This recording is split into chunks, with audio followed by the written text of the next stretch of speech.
एक बार की बात है, जंगल के कुछ जानवर नदी पर पानी पीने के लिए आए थे। तभी उन्हें एक सफेद शेर पानी में बहता हुआ अपनी ओर आते हुए दिखाई दिया। वो शेर नदी पर आकर रुक गया। अरे, ये तो कोई अद्भुत सफेद शेर है और ये बेहोश है। पता नहीं कहां से ये तिरता हुआ यहाँ तक आ पहुंचा। हमें इसकी मदद करनी चाहिए। हाँ भाई, चलो हम इस बेचारे शेर को अपने जंगल ले चलते हैं। तब वह सभी शेर को उठाकर अपने जंगल ले आते हैं। सभी जानवर शेर का बड़े अच्छे से ख्याल रखते हैं और उसकी मरहम पट्टी करते हैं। कुछ दिनों बाद शेर बिल्कुल स्वस्थ हो जाता है। अपने आप को दूसरे जंगल में खड़ा देख शेर बहुत अजीब महसूस कर रहा था। तुम सबसे अनोखे शेर हो। हम तुम्हें नदी के किनारे से उठाकर लाए थे। तुम कौन हो और कहां से आए हो? मेरा नाम सिम्बा शेर है। मैं अपने जंगल से नदी पर पानी पीने आया था। तभी वहां पर दो बाघ आ पहुंचे। जैसे ही उन्होंने पीछे से मुझ पर हमला किया तो मैं नदी में गिर गया और मेरा सर एक पत्थर से टकरा गया, जिससे मैं बेहोश हो गया था। तुमने मेरी जान बचाई। मैं तुम्हारा ये एहसान कभी नहीं भूलूंगा। तुम सब बहुत अच्छे हो। तुम भी बहुत अच्छी आदत के लगते हो। वैसे हमारे जंगल का कोई राजा भी नहीं है, तो तुम हमारे जंगल के राजा बनकर यहीं रह सकते हो। यह सुनकर शेर भी बहुत खुश हो जाता है और बोलता है, बहुत शुक्रिया दोस्तों, बहुत शुक्रिया। मैं जो कर सकता हूँ तुम्हारे लिए सब करूँगा और तुम्हारा अच्छे से ख्याल रखूंगा। तब से शेर जंगल का राजा बन जाता है और सभी जानवरों की उनके साथ मदद करता। सभी जानवर अपने राजा सिम्बा से बहुत प्रसन्न थे, बहुत खुश थे। लेकिन ये खुशी ज्यादा दिन तक न चल सकी, क्योंकि वो दोनों लुटेरे खूनी बाघ भी अब इस जंगल में ही घुस आए थे। उधर सभी जानवर इस बात से बेखबर राजा शेर के पास खड़े थे। तब शेर उनसे बोलता है, सुनो भाइयों, मैं पानी पीने जा रहा हूँ। शायद मुझे थोड़ी देर भी हो सकती है। तुम सभी अपना ख्याल रखना, ठीक है? इतना बोलकर शेर पानी पीने चला जाता है। शेर के चले जाने के बाद वो दोनों शेर के मंच पर चढ़कर बोलते हैं, सुनो सभी जानवरों, सभी यहाँ पर आओ। उनकी आवाज सुनकर सभी जानवर बाहर आते हैं। अरे, ये कौन है और राजा शेर के मंच पर क्यों खड़े हैं? पता नहीं, चलो चलकर पता करते हैं। तब सभी जानवर उनके सामने आ जाते हैं। तब बाघ बोलता है, सुनो सभी जानवरों, सुनो। आज से हम दोनों इस जंगल पर राज करेंगे। हमने फैसला किया है कि तुम में से रोज एक जानवर हमारे भोजन के लिए आएगा, और अगर तुमने ऐसा नहीं किया तो हम तुम्हें एक ही दिन में भून डालेंगे, समझ गए? इतना बोलकर वो दोनों शेर की गुफा में जाकर आराम करने लगते हैं। कुछ देर बाद शेर सभी जानवरों के पास जाता है। सभी को उदास खड़ा देख शेर पूछता है, क्या हुआ दोस्तों, क्या बात है? तुम सब इतने उदास क्यों हो? तब गाय शेर को सब कुछ बता देती है। सब कुछ सुनने के बाद शेर को बड़ा गुस्सा आता है। ये वही बाघ है जिसने मुझे मारने की कोशिश की थी। तुम में से कोई उनके पास नहीं जाएगा। अगर उन्होंने तुम्हें थोड़ा भी नुकसान पहुंचाया तो मैं उन्हें छोड़ूंगा नहीं।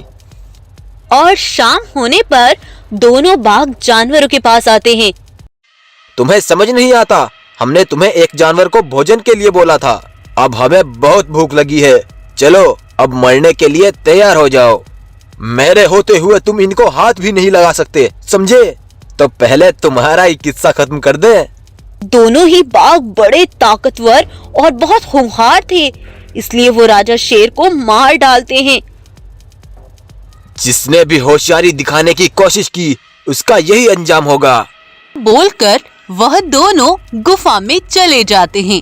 तभी वहाँ पर एक जादुई पेड़ विकसित होता है और कहता है, सुनो सभी भाइयों, मैं एक जादुई पेड़ हूँ। मुझे पता है कि तुम्हारा राजा शेर बहुत अच्छे व्यवहार का था, इसीलिए मैं इसे अपनी जादुई शक्तियों से पुनर्जन्म दूंगा और इस बार शेर विशाल शक्तियों वाले शेर में पुनर्जन्म लेगा। तभी पेड़ अपनी शक्तियों से शेर का पुनर्जन्म करता है और शेर दोबारा से जिंदा हो जाता है। चलो साथियों, मुझे उन लुटेरे बाघ से अपना पिछला हिसाब भी चुकता करना है। चलो मेरे साथ। तब शेर बड़े गुस्से से दोनों बाघ के पास पहुंचता है। शेर को जिंदा खड़ा देख दोनों बाघ की सिट्टी बिट्टी गुल हो जाती है। लुटेरे खूनी बाघ, अब तुम्हारा किस्सा खत्म। मैं तुम्हें नोच कर खा जाऊंगा। तब शेर दोनों को जोरों से मारता है और वहीं पर मार डालता है। उन दोनों का अंत हो जाता है। उसके बाद फिर से सभी जानवर अपने राजा शेर के साथ खुशी खुशी से रहने लगते हैं। अगर आपको आज की हमारी स्टोरी अच्छी लगी है तो इसको लाइक, शेयर एंड सब्सक्राइब करना ना भूलें। जंगल का राजा शेर बहुत ही अच्छा और बहुत दयालु था। शेर कभी भी अपने जंगल के जानवर का शिकार तो क्या, उन्हें कभी चोट तक नहीं पहुंचाता था। शेर का एक बहुत अच्छा और पुराना मित्र था, जो था एक बाघ। बाघ को शेर हमेशा अपने साथ रखता था। एक बार शेर बाघ से ऐसा बोला, बाघ दोस्त, जाओ जाकर सभी जानवरों को बुलाकर लाओ, मुझे उनसे कुछ बात करनी है। ठीक है महाराज, मैं अभी जाता हूँ। तब बाघ एक एक करके सभी जानवरों को बुलाकर लाता है। सुनो दोस्तों, मैंने सोचा है कि जैसे मैं अपनी प्रजा का ख्याल रखता हूँ, क्या वैसे ही दूसरे जंगल के राजा भी अपनी प्रजा का ख्याल रखते हैं कि नहीं। मैं ये देखने के लिए आसपास के जंगल में जाना चाहता हूँ। मैं कुछ दिनों में वापस लौट आऊंगा। इतना मैं लौटूं तब तक मैं बाघ को जंगल का राजा बनाकर जाता हूँ। क्या तुम्हें इसमें कोई परेशानी तो नहीं है? नहीं महाराज, हमें कोई परेशानी नहीं और आपने ये अच्छा ही फैसला किया है महाराज। तब शेर चल देता है। शेर के चले जाने के बाद बाघ बोलता है, सुनो भाइयों, अगर तुम्हें कोई परेशानी हो तो मुझे आकर बता देना, ठीक है? अब आप जा सकते हैं। तब सभी जानवर अपने घर वापस चले जाते हैं। कुछ दिन बीत गए थे। अब शेर महाराज भी जंगल वापस लौट आए थे।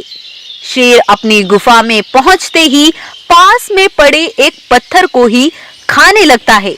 ये देखकर बाघ बोलता है, अरे महाराज, ये आप क्या कर रहे हैं? मैं तुम्हें भोजन लाकर दे देता हूँ। हाँ हाँ, जाओ जल्दी से लेकर आओ। तब बाघ भोजन लेने जाता है और शेर के लिए बहुत सारा भोजन लेकर आता है। शेर उस भोजन को एक ही मिनट में सारा खत्म कर देता है। ये देखकर बाघ दंग रह जाता है और मन ही मन बोलता है, अरे बाप रे, ये क्या? इतना सारा भोजन महाराज एक ही मिनट में खा गए। ये महाराज को क्या हुआ? शेर भोजन करके बिना कुछ कहे ही सो जाता है, लेकिन बाघ शेर की इस हरकत से बहुत चिंतित था। सुबह को जब शेर उठता है तो उठते ही शेर बाघ पर हमला कर देता है। बाघ शेर से छुटकर भाग जाता है और शेर बाघ को छोड़कर एक गाय को मार डालता है। जब दूर खड़े जानवर ये देखते हैं तो हैरान रह जाते हैं। तब सभी जानवर बाघ के पास जाते हैं और कहते हैं, अरे बाघ भाई, अभी अभी महाराज शेर ने एक गाय को मार डाला और उसे अपना शिकार बना लिया। महाराज शेर ने पहले तो ऐसा कभी नहीं किया। महाराज शेर ने आज मुझ पर भी हमला किया था। क्या? क्या? ये तुम क्या बोल रहे हो? हाँ, मैं सच बोल रहा हूँ। जब महाराजा शेर जंगल से वापस लौटे थे तो उन्होंने एक पत्थर को ही खाना शुरू कर दिया था। उसके बाद मैं बहुत सारा मांस लेकर आया तो शेर उसे भी एक ही मिनट में खा गए। पता नहीं शेर महाराज को क्या हुआ।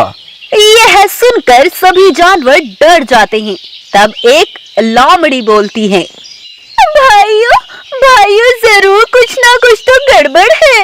आज तक महाराजा शेर ने